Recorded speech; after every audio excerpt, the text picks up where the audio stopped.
Some people think I'm crazy for still holding out hope for a Shidou Ryusei hat trick. Believe it or not, there are others praying for a ness equalizer. As a wise man once said, what in the absolute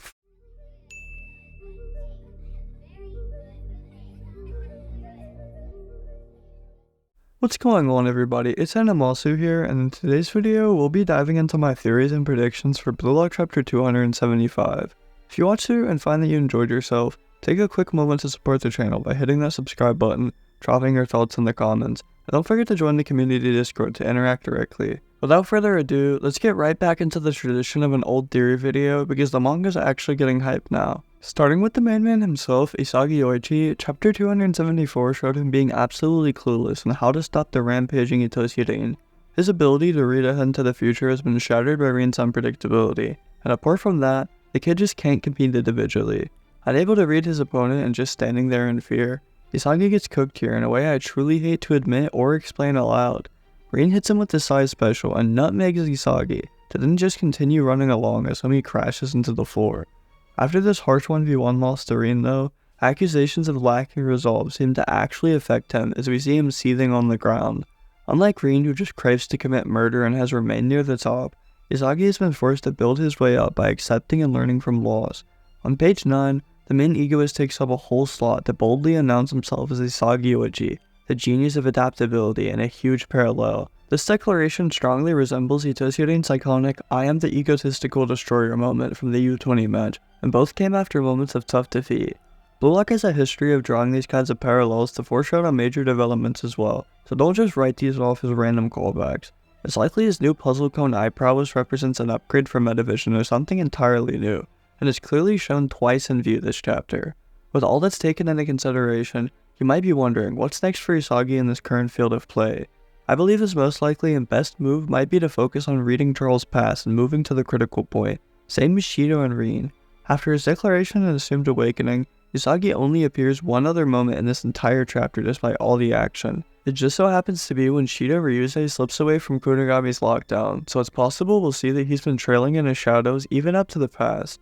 I believe his defensive positioning will lead him to play a significant role preventing Rin and Shidou from scoring, potentially involving an interception of Charles' Rabona cross or a quick block. Despite his best efforts here though, PXG will be scoring the equalizer here as even Isagi's METAVISION can't stop the end of the volume, a 22-page chapter, and us being tired of waiting. After the goal is where things get interesting though, because at 2-2, Isagi will finally unleash his original ego and destroy PXG alongside Ness. I'm getting ahead of myself though, considering we're still waiting on the equalizer in 275, so let's instead talk about who will actually score this upcoming goal. A huge surprise in chapter 274 came in the form of Shidou Ryusei, who in one swift moment left Kunigami in the dust and broke free of any defenders. Back on the pitch and ready to cause chaos, it's only fair we discuss his potential impact on upcoming play, especially since it was Charles who sent off the final pass. That little mastermind aimed for a critical point where both Rin and Shidou would collide neck and neck, sprinting towards the goal. This setup might seem like an advantage, but in reality, presence of Shidou could turn into a double-edged sword for Rin. Shidou already scored one goal in this match, and while some might argue his role as a scorer is done, I'd say it's more complicated than that. His first goal wasn't about his own glory, but rather revealing the chemistry of the match and showing Isagi the key to unlocking chemical reactions on the field. Now though, Shidou's role has been shifted to taunt Rin and push him beyond his limits as Rin finally faces someone who embodies the same relentless drive to win, even if it means dying on the pitch. Rin has always been searching for someone too who could rival or surpass Sai, and he finds a match in Shidou when it comes to sheer ego and relevance as he literally played alongside him in the U20 match.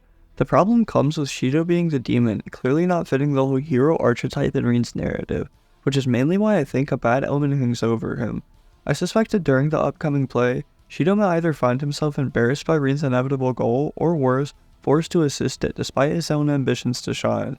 This could very well lead to the chapter's title Crash Out becoming literal. With the looming Igaguri card narrative and Kunigami's injury still hanging in the air, it's not far-fetched to imagine that Shidou or even Rin could be carded as tensions reach their peak. Speaking of Itoshi Rin, as much as I hate to admit it, I have to say that all signs point to him scoring the equalizer in chapter 275.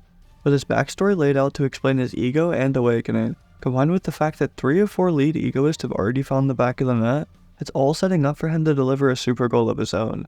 The stage is perfectly set. Shidou, Isagi, and Kaiser are all charging into the box, with Charles masterfully gathering them into this death trap by sprinting up the wing and sending a Rabone across.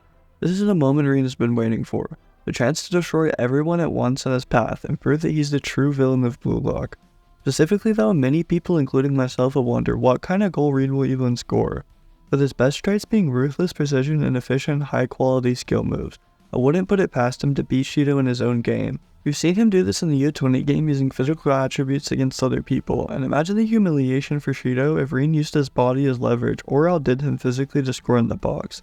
Total domination and embarrassment even extends to his own teammates. Then there's also Isagi, who's been baited into this situation, thinking he might have a shot at stopping Rin alongside Kaiser.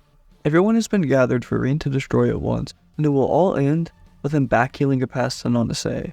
That is kind of a joke, but here's a fun mini-theory for you all to forget my previous statement. What if Nanase manages to steal the goal and score the equalizer? Just like how Isagi swooped in during the third selection, Nanase could capitalize on a deflection or a loose ball and snatch up the equalizer right from under Rin and Shidou's noses. It would be a hilarious twist, and it would make the chapter's title crash out all the more fitting. I mean, Nanase kinda deserves it because Rin has denied him an assist 2 times in a row. Why in God's name would he try to assist him 3 times when he could just be like, psych, that goal's not good enough? Imagine Shidou and Isagi on the floor just laughing their asses off as Rin completely loses it and commits true murder. I just figured I'd share these thoughts because people in my Discord and community have been genuinely coping for this hillbilly bum. Rin literally owns Nanase and taught him that he was ambidextrous before his coach, so why in God's name does he deserve to make a top 23 spot? Rin threw away even his own teammates' value for an insane super solo goal. So unless he graciously decides to include him, it is over for bro. With that wrapping up my predictions and theories for chapter 275, I just want to thank you all so much for watching this far through. Whether it's Rin's inevitable super goal, Shidou's wildcard antics, or Isagi's evolving metavision, this chapter is shaping up to be an absolute banger. Make sure to drop your thoughts in the comments below as always, cause I love hearing your theories. If you enjoyed today's video, please take a moment to like, subscribe, and share it with your fellow Blue Lock fans to really help the channel. I also have a community Discord below you can join where I and many others talk frequently about Blue Lock and also just manga and anime in general. Anyways, thank you all so much for tuning in. I'll see you in the next one, and let me just tell you, college absolutely sucks. Just one more thing, I want to let you guys know that the episode Nagi movie is officially dropped on Amazon Prime Japan. It's more than likely you can find a way to watch it or someone who translated it. But let me know if you guys would like a watch party or review. I've already watched it in moderately low quality and also Russian, so maybe the experience wasn't that great and will be better in 4K. I hope you all have an amazing day though, and make sure to join my community Discord to stay updated with everything going on.